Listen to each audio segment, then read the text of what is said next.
Olá novamente, amantes de carros, como vocês estão? Sabemos que a Volkswagen é uma marca que sempre focou em fazer carros disponíveis para todo mundo. O nome Volkswagen em alemão significa carro do povo, e desde 1945 o Fusca exerceu essa principal função perante o nome da marca. E não é à toa que ele é o carro mais vendido do mundo até hoje. Mas a Volkswagen, vendo que outras montadoras como a Mercedes, BMW, Porsche e até mesmo a Audi, que tinham seus principais modelos que eram topo de linha no quesito luxo, a Volkswagen queria entrar na brincadeira. Mas infelizmente essa ideia não vingou e foi um fracasso. Então, senhores, conheçam o Volkswagen Phaeton, não sei, vou chamar de Phaeton, um sedã luxuoso incrível que infelizmente não pôde ter o sucesso que merecia. E achou interessante? Peço para que você continue até o final desse vídeo para descobrir o porquê que ele foi um fracasso e que quase tivemos uma segunda geração dele. Vai por mim, vai valer a pena.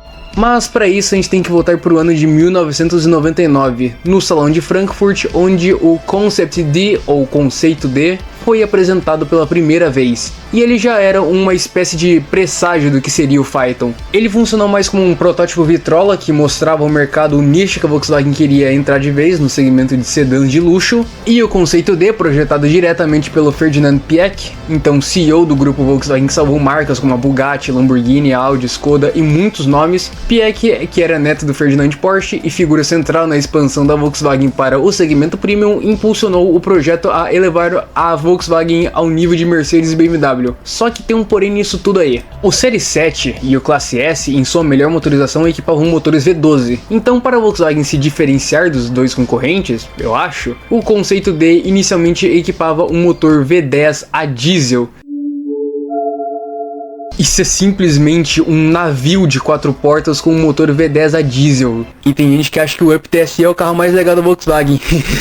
O Conceito já tinha 313 cavalos, tração 4Motion e suspensão pneumática. E do jeito que o Piëch é um cara bem ambicioso, ele mostrou esse conceito no Salão de Frankfurt para sinalizar a ambição da marca que ela tinha naquele momento. E no seu quesito design, eu sinceramente achei esse visual muito bonito visualmente. Principalmente esse caimento de teto de um fastback, por exemplo. Vocês podem me chamar de doido, mas a Bugatti, vendo as linhas do Conceito D em 99, se inspirou para o design do conceito de sedã 16C Galibier, não sei dizer, vou chamar de Galibier, apresentado 10 anos depois. A linha de cintura, o caimento de teto, até mesmo o formato dos faróis traseiros eu acho muito semelhante. Mas comente se você achou eles parecidos visualmente. Por mais que o Phaeton D1 tenha esse design de Passat B5, ele também tinha uma lista de bastantes specs de motorizações. Só de motores a gasolina nós tivemos o motor VR6 3.2, que também equipava o Golf R32 da geração MK5, VR6 com 3.3 litros de deslocamento, que também equipou o Passat CC,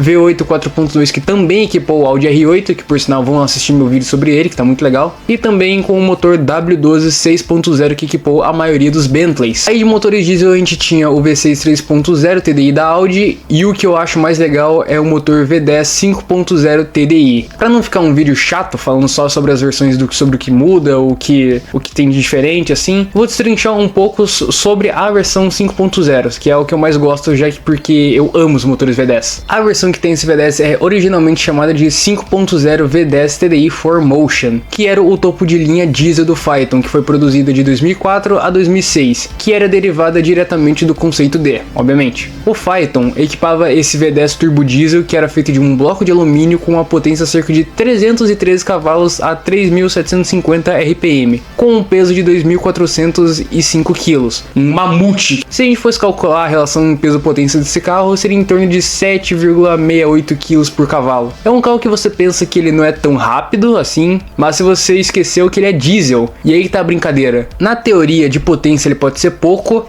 mas de torque ele tem 76,4 kg de torque aos 2.000 RPM. Para vocês terem ideia, o caminhão que é considerado o que tem menos torque aqui no Brasil é o Scania P280, que tem 122 kgfm, e o Phaeton não tá muito longe disso. É um carro tão torcudo que essa banheira consegue fazer um 0 a 100 de 5.5 segundos. Eu não tenho palavras para descrever o que eu sinto por esse carro, eu só amo o Phaeton 5.0. E obviamente o que destaca o Phaeton foi a sua engenharia e o seu luxo. Equipava uma suspensão pneumática a ar com ajuste automático, assentos elétricos 18 vias com massagem e memória para 3 perfis, incluía ainda isolamento acústico excepcional, couro premium, sistema de som Dynaudio, eu acho que é assim que se fala, não sei, e também um painel digital. Além disso, o Phaeton tinha uma caixa de câmbio automático de 6 marchas Tiptronic, que foi desenvolvida exclusivamente para um alto torque de diesel, o que era inédito para a época, e tinha que ter um câmbio que aguentasse mais de 70 kg de torque também, senão ia fazer cosplay de farinha esse câmbio. Teve freios ABS, rodas de liga leve, interior com 5 lugares, ar-condicionado dual zone e acabamento premium, o que de certas tecnologias dava para dizer que o Phaeton foi sim à frente de seu tempo no seu nicho. Essas tecnologias influenciaram modelos posteriores no grupo Volkswagen, como o Bentley e Audi, por exemplo, o que antecipava a era dos diesels potentes premium. Aí você me pergunta, ok, esse carro ele tem várias motorizações diferentes, ele tem motores diesel, ele tem um luxo impecável assim pro nicho dele, ele tem uma porrada de coisas incríveis, e mesmo assim, por que ele foi um fracasso de vendas então? E eu vou explicar o porquê. Mas antes eu quero que vocês me respondam uma coisa, por que 70% de quem me assiste não está inscrito no canal? Pô, irmão, dá uma ajuda aí, cara. Eu sei que eu demoro a postar os vídeos, mas vale a pena, então por favor, se inscreva no canal para continuar fazendo vídeos aqui e para entreter vocês com histórias de carrinho. Se inscreveu? Deixou o like? Vamos continuar.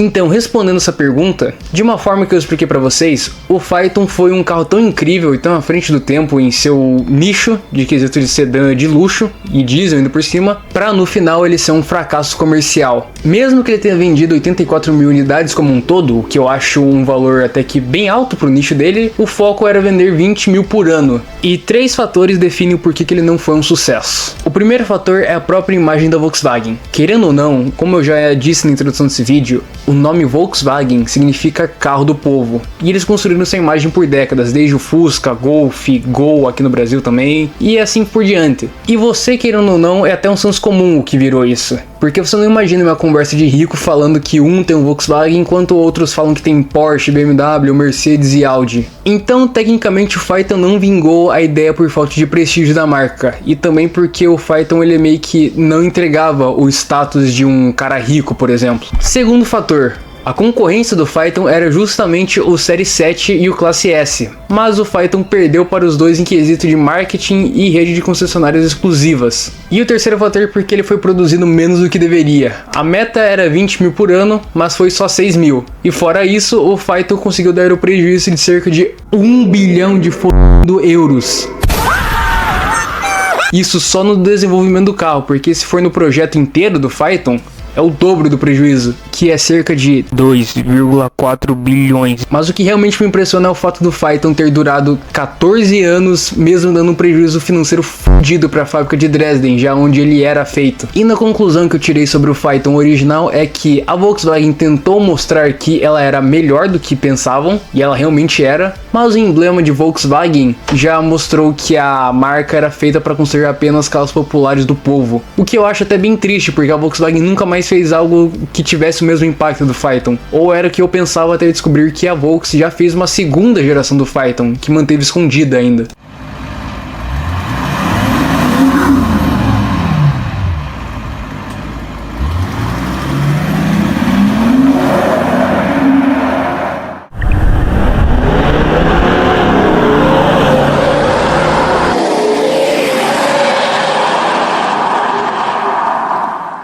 Na celebração dos 20 anos do modelo do Phaeton, a Volks apresentou pela primeira vez em 2022 imagens da segunda geração que era projetada, mas nunca foi efetivamente lançada. E tirando o Arteon R, na minha opinião, o Phaeton D2 é um dos Volkswagens que consegue ser mais bonitos que os atuais. Gostei que ele não tem um exagero de linhas e realmente parece uma evolução do design do Phaeton clássico.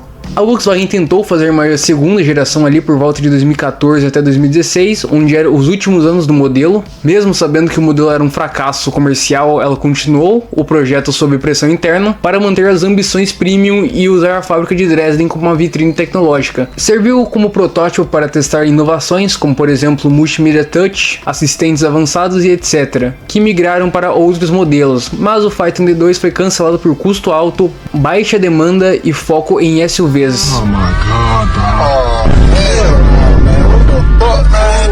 Get your ass. No fim, reforçou a lição de evitar sedãs de luxo sem escala comercial viável. Pra ter ideia, nunca foi revelado até as motorizações que equiparam o Phaeton D2, já que ele foi cancelado antes mesmo de ser finalizado, ou talvez de sequer escolher os motores. Mas especulava-se opções como o V6 3.0 TDI, V6 3.0 TF SI e provavelmente o V8 4.0 biturbo diesel gasolina do Touareg estariam no Phaeton. E uma postagem menciona hipoteticamente que ele até teria o W12, mas sem evidências concretas. E do porquê não tem muitos detalhes do Phaeton D2 é por causa da prioridade para elétricos que levou ao cancelamento. O protótipo dele serviu só como uma vitrine, sem motorização definida para a produção. Mas convenhamos, é meio triste que o Phaeton D2 ele nunca lançou de verdade, só que isso virou um senso comum para eles. Tipo, por que eles iriam fazer a segunda geração de um modelo que não iria dar retorno financeiramente para eles? E por mais que a Volkswagen tenha tomado uma decisão sensata para uma marca grande, também um sacrilégio se formos falar de entusiasmo, o fato é que o Phaeton, mesmo que ele não pôde cumprir esse objetivo de superar ou igualar seus concorrentes, os anos 90 até os anos 2000 mostram um lado entusiasta da Volkswagen que nas últimas décadas tem sido bem apagado comparado a antes. Mesmo que o Phaeton seja na realidade uma banheira de 2 toneladas que fracassou e entrega um luxo inimaginável para a marca, ele faz parte da era de ouro da Volkswagen que dificilmente volta.